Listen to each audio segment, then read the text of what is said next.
Hello guys, nandito tayo ngayon para patulan natin yung trending na yan. Masarap daw. So, masusubukan natin ngayon.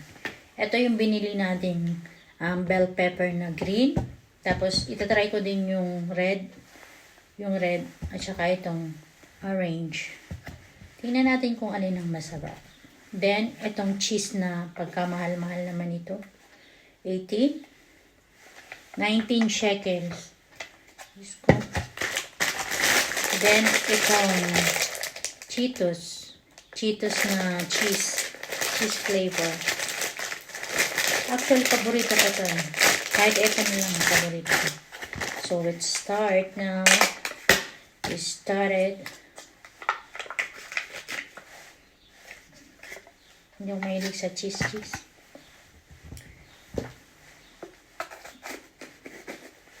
Nakita ko yung iba, talagang kinakat nila ng ganito tapos pinupuno. Hindi, ang purpose lang din is yung lasa.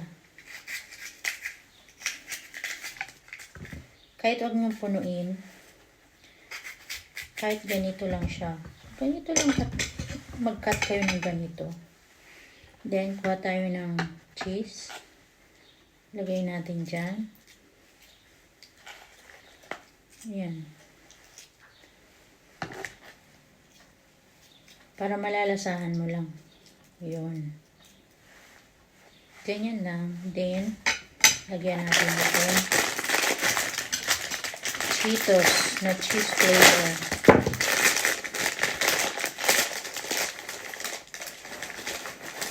Yan. 1, 2, 3. Asawin natin. Araw-gabi.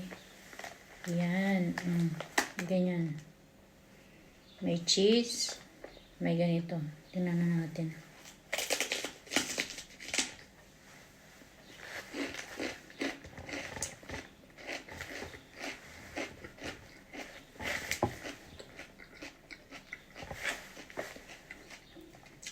Okay lang. Kahit dagdagan mo itong cheese.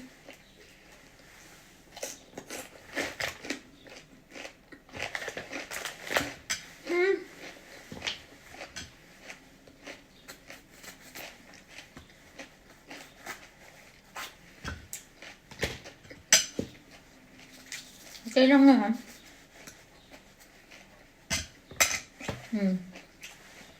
Try natin sa red.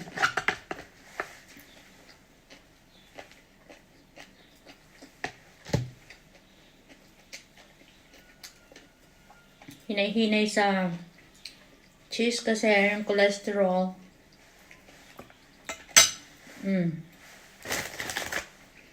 Then, lagay natin ganyan. Tapos ganyan.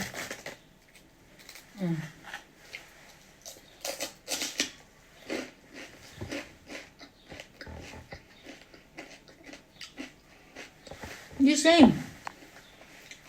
Ang malalasa mo dito is this. Tingnan mo.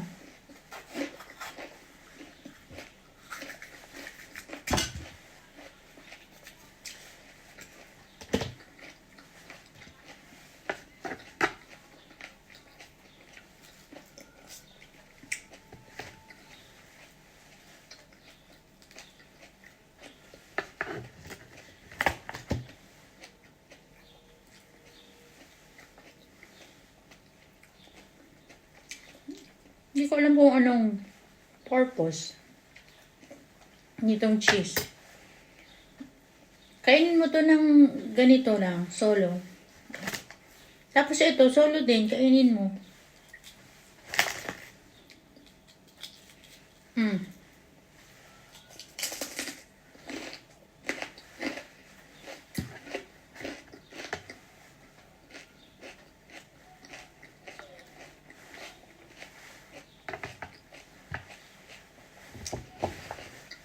Ang nalalasahan ko this lang. Ito pa rin ang nalalasahan ko. Kasi ito matabang naman to eh.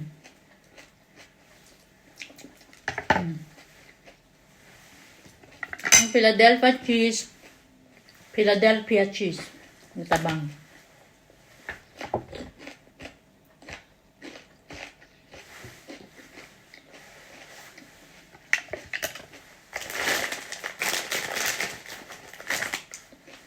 Okay.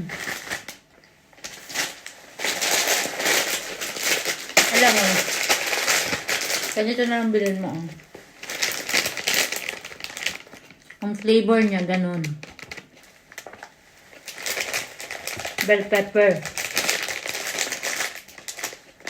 Tapos, isawsaw mo na lang dito sa cheese. No? Diba? Ganun.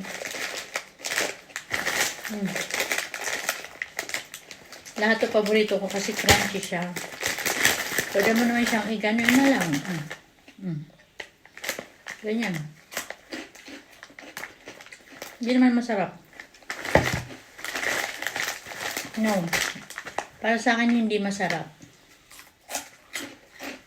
Kasi yung cheese niya matabang.